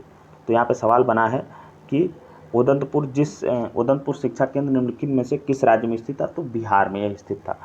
और इसके अलावा ये जो जानकारी है इसमें कि यह बिहार जो है कि राज्य में अवस्थित है, यह बिहार राज्य में अवस्थित है और इसकी स्थापना जो है कि उदंतपुर बिहार की स्थापना जो है वह पाल वंश के शासक गोपाल ने की थी। क्वेश्चन नंबर 13 है दोस्तों कि किस काल में अछूत की अवधारणा स्पष्ट रूप से उद्धृत हुई? ऋग वैदिक काल में, उत्तर वैदिक काल में, उत्तर गुप्त काल में, धर्मशास्त्रों के समय में? तो इसका सही जवाब है दोस्तों धर्मशास्त्रों के समय में। धर्मशास्त्रों के समय में 4 वर्णों ब्राह्मण, क्षत्रिय, वैश्य एवं शूद्र के अतिरिक्त समाज में अन्य अनेक जातियों यथा अंबष्ठ, उग्र, निषाद, मागध, वैदेहक, रथकार आदि का आविर्भाव अनुलोम एवं प्रतिलोम विवाहों के फलस्वरूप हो गया। पाणिनि ने 2 प्रकार के शूद्रों का उल्लेख किया है, पहला जो है कि निर्वसित और दूसरा अनिर्वसित। इसमें पहले प्रकार के शूद्र ही अस्पृश्य माने जाते थे, मतलब निर्वसित जो शूद्र थे वह अस्पृश्य माने जाते थे। तो अछूत की अवधारणा का कॉन्सेप्ट जो धर्मशास्त्र के समय में आया। और किसने माना है? देखिए, हाँ, पाणिनि ने 2 प्रकार के शूद्रों का उल्लेख किया और पाणिनि ने ही जो है कि माना है कि निर्वसित जो शूद्र थे वो अस्पृश्य थे, मतलब अनटचेबल थे, मतलब वो छूने योग्य नहीं थे। क्वेश्चन नंबर 14 कि कौटिल्य की पुस्तक अर्थशास्त्र किस विषय पर आधारित है? तो अर्थशास्त्र का विषय दोस्तों इनमें से जो विकल्प दिया है इनमें से लगभग सभी है, मतलब आर्थिक संबंध भी इसमें बताया गया है और शासनकाल के सिद्धांत और विदेश नीति, धन संचय के बारे में बताया गया, लेकिन व्याख्या हम लोग देख लेते हैं, इसलिए उपयुक्त में से एक से अधिक सही होगा इसका। देखिए, कौटिल्य जो है कि चाणक्य द्वारा मौर्य काल में रचित अर्थशास्त्र शासन के सिद्धांतों और अभ्यास की पुस्तक है। इसमें राज्य के लिए मंडल सिद्धांत है जो विदेश नीति की व्याख्या करते हैं। इसके अलावा इसमें साप्तांग सिद्धांत जो है कि साप्तांग में देखिए पूछा जाता है कि कौन नहीं आते हैं, तो यहीं पे आप लोग याद कर लीजिए। साप्तांग में आते हैं राजा, अमात्य, जनपद, दुर्ग, कोष, दंड, मित्र की जो है इन्होंने सर्वप्रथम व्याख्या मिलती है। और अर्थशास्त्र में तत्कालीन प्रशासन एवं कृषि, शिल्प एवं व्यापार व्यवस्था की भी विस्तृत जानकारी प्राप्त होती है। तो इसलिए इसका जवाब हो जाएगा उपयुक्त में से एक से अधिक। क्वेश्चन नंबर 15 दोस्तों कि कौटिल्य के अर्थशास्त्र में किस पहलू पर प्रकाश डाला गया है? यहाँ पे दिया है आर्थिक जीवन, राजनीतिक नीतियाँ, धार्मिक जीवन, सामाजिक जीवन। तो इसका सही जवाब हो जाएगा राजनीतिक नीतियाँ। देखिए, कौटिल्य के अर्थशास्त्र द्वारा चंद्रगुप्त मौर्य के शासनकाल की बहुत सी बातों का ज्ञान प्राप्त होता है। यह वस्तुतः ऐतिहासिक ग्रंथ नहीं अपितु राजनीति शास्त्र का एक अद्वितीय ग्रंथ है। इसकी तुलना मैकियावली के प्रिंस से की जाती है। मैकियावली एक वेस्टर्न थिंकर था जिसे उसे अपने युग का शिशु भी कहा जाता है। उसकी रचना का नाम प्रिंस है, तो उससे इसकी तुलना की जाती है। देखिए, अब अगला सवाल है कि अर्थशास्त्र नामक पुस्तक का लेखक कौन था? तो वही सिंपल कौटिल्य। इतिहास के प्राचीन और मध्ययुगीन काल के राजाओं और उनके द्वारा लिखी गई रचनाओं का सही मिलान किस युग में से जो है कि किया गया है? एक तरफ दिया है प्राचीन शासक और उनके जो है कि उनके द्वारा लिखी गई रचना, तो इसमें से हम लोगों को जो है कि सही सुमेलन वाला ढूंढना और बाकी मतलब मिसमैच सब एक ही मैच कर रहा होगा जो है कि लेखक से और रचना से, तो उसको हमको ढूंढना है। कृष्णदेव राय के सामने दिया है सम्रांगण सूत्रधार और महेंद्र वर्मन के सामने दिया है मत विलास प्रहसन और भोजदेव के सामने दिया है मानसोल्लास और सोमेश्वर के सामने दिया है अमुक्त माल्यद। तो इसका सही जवाब है दोस्तों महेंद्र वर्मन मत विलास प्रहसन। देखिए, सही युग्म क्या है? मत विलास प्रहसन महेंद्र वर्मन सही, यही एक सही है। महेंद्र वर्मन प्रथम वो भी है। और अमुक्त माल्यद जो दिया है ये सोमेश्वर की रचना न होकर के यह है कृष्णदेव राय की। और सम्रांगण सूत्रधार जो है यह यहाँ पे दिया है सम्रांगण सूत्रधार कृष्णदेव राय की, तो ये कृष्णदेव राय की न होकर के राजा भोज या परमार वंश के जो राजा भोज हैं उनकी रचना है। और मानसोल्लास जो है ये सोमेश्वर तृतीय की है, जबकि मानसोल्लास के सामने दिया है भोजदेव को। तो इसी में जो है घुमा फिरा दिया है। तो जो सही है वो हम लोगों को याद रखना है। मत विलास प्रहसन की रचना महेंद्र वर्मन प्रथम ने की थी, अमुक्त माल्यद की रचना कृष्णदेव राय ने की थी और सम्रांगण सूत्रधार की रचना राजा भोज ने जो कि परमार वंश के शासक थे उन्होंने किया था, और मानसोल्लास की रचना सोमेश्वर तृतीय ने की थी। क्वेश्चन नंबर 18 दोस्तों कि पेरिप्लस ऑफ द इरीथ्रियन सी किसने लिखी? ये पुस्तक है और पूछ रहा है कि उस पुस्तक के लेखक कौन है। तो ऑप्शन दिया है कि टेसियस और बी है प्लिनी और सी है टॉलमी और डी है स्ट्रैबो। तो इसका सही जवाब है दोस्तों ऑप्शन ई, उपरयुक्त में से कोई नहीं अथवा एक से अधिक। देखिए, पेरिप्लस ऑफ द इरीथ्रियन सी एक ग्रीको रोमन पेरिप्लस है यह रोमन मिस्र के बंदरगाहों से नेविगेशन और व्यापार के अवसरों का वर्णन करता है और इसे लगभग 60 ईस्वी में अलेक्जेंड्रिया के एक अनाम नाविक ने लिखा था।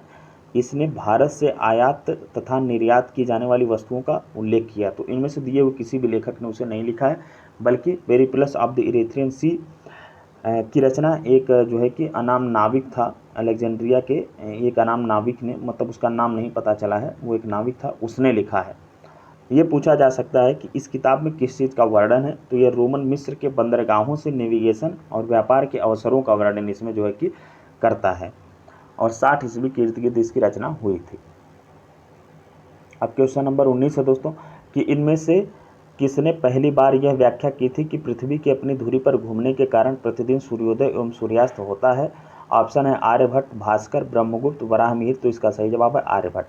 आर्यभट्ट प्रथम व्यक्ति थे जिन्होंने यह व्याख्या की थी कि पृथ्वी की अपनी धुरी पर घूमने के कारण ही प्रतिदिन सूर्योदय और सूर्यास्त होता है। क्वेश्चन नंबर 20 है दोस्तों, इनमें से कौन गुप्त काल में औषधि के क्षेत्र में अपने कार्य के लिए जाने जाते हैं? सुश्रुत, सौमिला, शूद्रक और शौनक। और ऑप्शन ई बनाए कोई नहीं अथवा एक से अधिक। देखिए सुश्रुत को जो है यह शल्य क्रिया का जनक कहा जाता है। जो पहला ऑप्शन है सुश्रुत, इन्हें शल्य क्रिया का जनक माना जाता है और यह काशी के रहने वाले थे सुश्रुत, और इनका काल जो है वो 600 ईसा पूर्व में जो है माना जाता है। और शौनक जो है वह ऋग्वेद कालीन ऋषि थे, जो ऑप्शन डी दिया है। और शूद्रक जो है ऑप्शन सी जिनके बारे में दिया है, शूद्रक जो है यह गुप्तकालीन नाटककार या साहित्यकार थे। और शौमिला जो है, जो ऑप्शन बी दिया है, शौमिला गुप्तकालीन नाटककार हैं जिसे कालिदास ने भास और कविपुत्र के साथ याद किया जाता है। और इस प्रकार गुप्त काल में औषधि के क्षेत्र में उपर्युक्त में से किसी ने कार्य नहीं किया। यद्यपि बिहार लोक सेवा आयोग ने अपने प्रारंभिक उत्तर पत्रक में इसका सही उत्तर ए माना है, चूँकि गुप्त काल का प्रारंभ 275 ईस्वी श्रीगुप्त से प्रारंभ होता है, जो सुश्रुत के मान्य काल प्रायः 600 बीसी से लेकर के 1500 बीसी के से करीब 1000 वर्ष बाद का है। इसलिए सुश्रुत को गुप्त काल के समकालीन मानना औचित्यपूर्ण नहीं है। तो मतलब ये बिहार लोक सेवा आयोग ने तो वैसे इसका ऑप्शन ए सही मान लिया था सुश्रुत, लेकिन जो कि सही नहीं है। अब अगर ये सवाल रिपीट करें और सुश्रुत होंगे विकल्प में तो उन्हें हमको चूज नहीं करना या होंगे ही नहीं। और देखिए कैसे भी करके वो सवाल एडजस्ट करेगा। वैसे इस तरह के सवाल तो बनने ही नहीं चाहिए, अगर बने तो सही विकल्प देना चाहिए। देखिए अगला सवाल है कि कवि बाण निवासी था पाटलिपुत्र का, थानेश्वर का, भोजपुर का। तो कवि बाण भट्ट जो है ये हर्षवर्धन के दरबारी कवि थे। ये पाटलिपुत्र क्षेत्र के निवासी थे और हर्षचरित, कादम्बरी और चंडी शतक इनकी प्रमुख रचनाएं हैं। तो बाण भट्ट की जो प्रमुख रचनाएं हैं वो है हर्षचरित, कादम्बरी, चंडी शतक। क्वेश्चन नंबर 22 दोस्तों कि पृथ्वीराज रासो के लेखक हैं। पहला है कल्हड़, बिल्हड़, फिर उसके बाद जननायक, जयानक, फिर उसके बाद चंद्रबरदाई। तो इसका सही जवाब दोस्तों चंद्रबरदाई। चौहान वंशी शासक पृथ्वीराज तृतीय, जो कि राय पिथौरा के नाम से भी जाना जाता है, के दरबारी कवि चंद्रबरदाई ने पृथ्वीराज रासो की रचना की है। पृथ्वीराज रासो नामक पुस्तक किसके द्वारा लिखी गई? तो चंद्रबरदाई के द्वारा। स्वप्नवासव दत्ता के लेखक हैं कालिदास, भास और भवभूति राजशेखर। तो इसका सही जवाब दोस्तों भास। महाकवि भास के नाम से 13 नाटक उपलब्ध हुए हैं, जिन्हें वर्ष 1909 में श्री टी गणपति शास्त्री ने त्रावणकोर राज्य से प्राप्त किया था। इन नाटकों के नाम हैं प्रतिज्ञा, यौगंधरायण और उसके बाद स्वप्नवासव दत्ता, उरुभंग, दूतवाक्य, पंचरात्र, बालचरित, दूत घटोत्कच, कर्णभार, मव्यायोग, प्रतिमा नाटक, अभिषेक नाटक, अभिमारक एवं चारुदत्ता। अगला सवाल है दोस्तों कि कुमार संभव महाकाव्य किस कवि ने लिखा? बाण भट्ट, चंद्रबरदाई, हरिसेन, कालिदास। तो इसका सही जवाब है कालिदास। कुमार संभव महाकाव्य की रचना महाकवि कालिदास ने की थी और इसमें 17 सर्ग हैं, जिनमें प्रकृति चित्रण तथा कार्तिकेय के जन्म कथा का वर्णन है। किरातार्जुनीय पुस्तक किसने लिखा? भट्टी, शूद्रक, कालिदास, भारवी। तो इसका सही जवाब है दोस्तों भारवी। भारवी इसका सही जवाब है। देखिए किरातार्जुनी पुस्तक के लेखक भारवी हैं। इस पुस्तक की कथावस्तु महाभारत से ली गई है और इसमें अर्जुन तथा किरात वेशधारी शिव के बीच युद्ध का वर्णन है। क्वेश्चन नंबर 27 है कि उस स्रोत का नाम बतलाएं जो प्राचीन भारत के व्यापारिक मार्गों पर मौन है। संगम साहित्य, मिलिंदपन हो, जातक कहानियाँ, उपर्युक्त सभी। तो इसका सही जवाब है मिलिंदपन हो। पाली भाषा में बौद्ध भिक्षु नागसेन द्वारा लिखित मिलिंदपन्नों में नागसेन एवं हिंद यवन शासक मिनांडर के बीच वार्तालाप का वर्णन है। मिलिंदपन्नों में जो है कि यवन शासक मिनांडर और नागसेन के बीच का जो है कि वर्णन है, और इसमें व्यापारिक मार्गों का वर्णन नहीं मिलता है। ये कि अच्छा सवाल है, रिपीट किया जा सकता है, क्योंकि और जो भी हैं संगम साहित्य, जातक कथाएं, इनमें जो है कि प्राचीन भारत के व्यापारिक मार्गों के बारे में चर्चा है, जबकि मिलिंदपन्नों का मुख्य विषय जो है वो है नागसेन के, बौद्ध भिक्षु नागसेन और हिंद यवन शासक मिनांडर के बीच के वार्तालाप। हर्षचरित नामक पुस्तक किसने लिखी थी? ऑप्शन है आर्यभट्ट, बाणभट्ट और विष्णुगुप्त, परिमलगुप्त। तो इसका सही जवाब है बाणभट्ट। हर्षचरित्र ग्रंथ की रचना सुप्रसिद्ध लेखक बाणभट्ट ने की थी। यह वर्धन वंश के इतिहास का प्रमुख स्रोत है। यह एक आख्यायिक है जिसमें लेखक अपने समकालीन शासक तथा उसके पूर्वजों के जीवन वृत्त का वर्णन प्रस्तुत करता है। अब एक तरफ देखिए दो सूचियाँ दिया और उनके मिलान को जो है कि दिया है। पहली सूची में है चरक, ब्रह्मगुप्त, वराहमिहिर, विशाखदत्त। दूसरी सूची में है मतलब किस विद्वान का संबंध किस क्षेत्र से है? गणित, चिकित्सा, नाटककार, ज्योतिष। तो दोस्तों इसका जो सही जवाब है वो है देखिए चरक का संबंध चिकित्सा क्षेत्र से, और ब्रह्मगुप्त का संबंध गणित से, वराहमिहिर का संबंध है ज्योतिष क्षेत्र से, और विशाखदत्त का संबंध है नाटककार। तो इस तरह से जब हम मैच कराएंगे, 69th बीपीएससी में पूछा, वो भी 2023 में, तो इसका जो हम जब मैच कराएंगे तो इसका सही ऑप्शन निकल के आएगा ऑप्शन बी। चरक मतलब चिकित्सक थे, और ब्रह्मगुप्त जो थे वो गणितज्ञ थे, वराहमिहिर जो थे वे ज्योतिषी थे, और विशाखदत्त जो है ये नाटककार थे। क्वेश्चन नंबर 30 है कि राजनीति की प्रारंभिक पुस्तक नीतिसार किसके द्वारा लिखी गई थी? चरक के द्वारा, कौटिल्य के द्वारा, कामंदक के द्वारा, इनमें से कोई नहीं। तो इसका सही जवाब है कामंदक।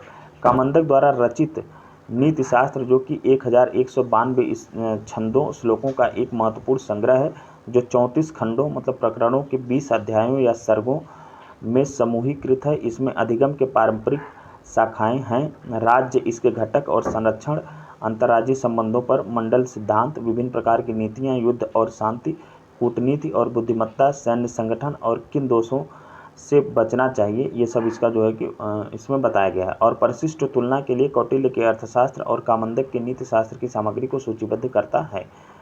अब जो सवाल है दोस्तों वो जिस टॉपिक से है उस टॉपिक का नाम है उस टॉपिक का नाम है पूर्व मध्यकाल। देखिए पूर्व मध्यकाल से कितने सवाल बने हैं, यहाँ से जो है कि काफ़ी सवाल बने थे, 30 सवाल बने थे। अब पूर्व मध्यकाल से देखते हैं कितने सवाल है, और उसके बाद एंशिएंट हिस्ट्री का समापन हो जाएगा। कर्नाट वंश का संस्थापक कौन था? ऑप्शन है नान्यदेव, नरसिंहदेव, विजयदेव, हरिदेव। तो इसका सही जवाब है दोस्तों नान्यदेव। कर्नाट वंश का संस्थापक जो था वो नान्यदेव था, जो 1097 से 1047 ईस्वी के मध्य शासक था। वे एक महान योद्धा थे। नान्यदेव ने कर्नाट की राजधानी सिमरावगढ़ को बनाया, और कर्नाट वंश का शासनकाल 1097 से 1325 ईस्वी के मध्य मिथिला का स्वर्ण युग इसे कहा जाता है। कर्नाट वंश जो मिथिला का स्वर्ण युग कहलाता है। कर्नाट वंश का अंतिम शासक कौन था? तो इस वंश के अंतिम शासक दोस्तों थे हरि सिंह। कर्नाट वंश के अंतिम शासक हरि सिंह देव थे। ये कला और साहित्य के संरक्षक थे। इन्होंने पंजीकरण व्यवस्था की शुरुआत की थी। अब देखिए अगला सवाल है कि बिहार में विक्रमशिला विश्वविद्यालय के संबंध में निम्नलिखित कथनों पर विचार कीजिए। अच्छा सवाल है, 2023 में पूछा गया, 69th बीपीएससी में बनाया है कि यह बिहार वर्तमान बांका जिले में स्थित है। इसकी स्थापना पाल वंश के राजा गोपाल प्रथम ने की थी। और ऑप्शन तीसरा है स्टेटमेंट नंबर 3 कि बौद्ध धर्म का वज्रयान संप्रदाय यहाँ फला फूला। और स्टेटमेंट नंबर 4 है कि यहाँ खगोल विज्ञान, तर्कशास्त्र, कानून, व्याकरण और दर्शन जैसे विषय भी पढ़ाए जाते थे। पूछा है कि ऊपर में से कौन से कथन गलत हैं, मतलब कि विक्रमशिला विश्वविद्यालय से संबंधित ये जो 4 कथन दिए हैं इनमें से कौन से कथन गलत हैं। तो इनमें से जो कथन गलत है दोस्तों वो है पहला और दूसरा, मतलब कि यह बिहार के वर्तमान के बांका जिले में स्थित है, यह गलत है। और इसकी स्थापना पाल वंश के शासक गोपाल प्रथम ने की थी, यह गलत है। तो देखते हैं इसके बारे में फिर सही क्या है। देखिए विक्रमशिला विश्वविद्यालय जो कि महाबिहार की स्थापना पाल शासक धर्मपाल ने की थी, और यहाँ पे बता दिया है कि पाल वंश के राजा गोपाल ने की थी। तो पाल वंश का ही शासक किया था, लेकिन उसका नाम था धर्मपाल। और यह बिहार के वर्तमान भागलपुर जिले में अवस्थित है। और यहाँ पे पहला स्टेटमेंट बना है यह बिहार के वर्तमान बांका जिले में स्थित है। तो इस तरह से ऊपर 2 कथन गलत हो गए, और बाकी के जो 2 कथन है कि बौद्ध धर्म का वज्रयान संप्रदाय यहाँ फला फूला, ये सही है। और यहाँ खगोल विज्ञान, तर्कशास्त्र, कानून, व्याकरण और दर्शन जैसे भी अन्य विषय भी पढ़ाए जाते थे, ये सही है। देखिए यहाँ पे वज्रयान का सर्वाधिक प्रभाव था। इस विश्वविद्यालय में बौद्ध धर्म की तंत्रयान शाखा जो थी वज्रयान, उसका सर्वाधिक प्रभाव था। इसके अतिरिक्त इस विश्वविद्यालय में खगोल विज्ञान, तर्कशास्त्र, कानून, व्याकरण और दर्शन जैसे अन्य विषय भी पढ़ाए जाते थे। 12वीं शताब्दी के अंत तक इस विश्वविद्यालय को मोहम्मद बिन बख्तियार खिलजी की सेना ने नष्ट कर दिया। तो नालंदा को भी और विक्रमशिला दोनों विश्वविद्यालयों को जो है कि मुस्लिम शासक जो था मोहम्मद बिन बख्तियार खिलजी, उसकी सेना ने नष्ट किया था। विक्रमशिला नामक प्राचीन विश्वविद्यालय की स्थापना बंगाल के किस शासक ने की थी? तो धर्मपाल ने की थी। पिछली व्याख्या से हमारा जो है कि ये सवाल सही हो जाएगा। अब देखिए अगला सवाल है कि विक्रमशिला विश्वविद्यालय किनके द्वारा स्थापित किया गया था? तो ये दोस्तों जो है कि पालवंशी शासकों के द्वारा किया गया था, उनमें भी धर्मपाल के द्वारा। विक्रमशिला शिक्षा केंद्र के संस्थापक का नाम था, तो इसमें भी धर्मपाल सही हो जाएगा। नालंदा विश्वविद्यालय के विनाश का कारण क्या था? मुसलमान, कुषाण, सीथियन और मुगल। तो ये क्वेश्चन रिपीट है दोस्तों, इसमें भी मुसलमान हो जाएगा सही, क्योंकि जो बख्तियार खिलजी था वो उसने माना जाता है कि उसने नालंदा विश्वविद्यालय को जला दिया था। मैथिली भाषा का विकास निम्नलिखित में से किसके शासनकाल के दौरान हुआ था?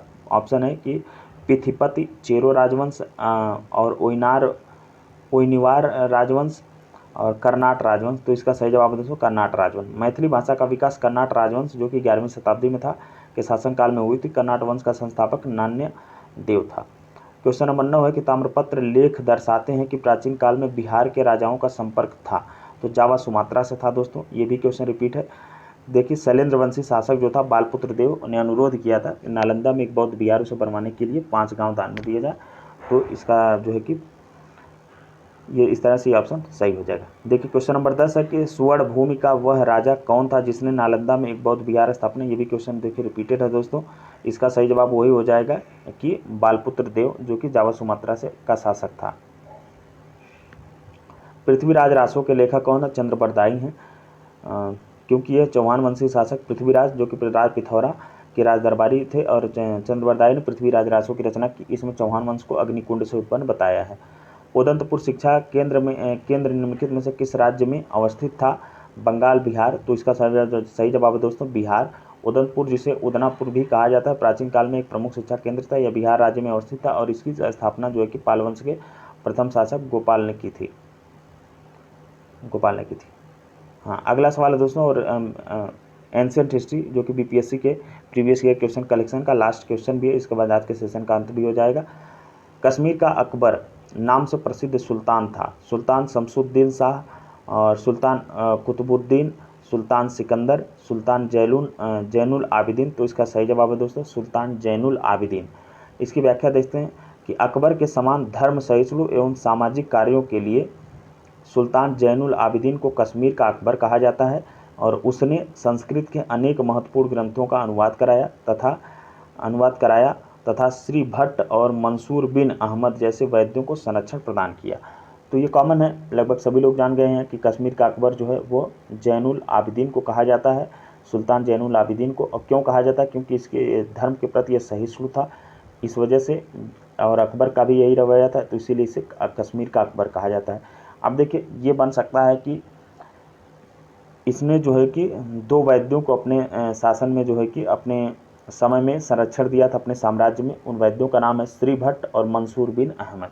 तो ये क्वेश्चन आगामी में बन सकता है, तो ये हमें याद रखना है। तो आज के सेशन का अंत हुआ दोस्तों। इस तरह से हम लोगों ने जो है कि पूरा एंशिएंट हिस्ट्री जो कि बीपीएससी में जितना अब तक पूछा गया है उनके सवालों को हमने देख लिया। अब आगे इसी तरह से हम लोग जो है कि मध्यकालीन भारत और आधुनिक भारत को देखेंगे और इसके बाद जो है कि भूगोल को देखेंगे, फिर राज्य व्यवस्था को देखेंगे, फिर जो है कि अन्य जो सेगमेंट हैं उन्हें भी हम धीरे धीरे करके देखेंगे। तो आज के सेशन में इतना ही। अगर वीडियो अच्छा लगा हो तो लाइक करिए, चैनल को सब्सक्राइब करिए। Thank you.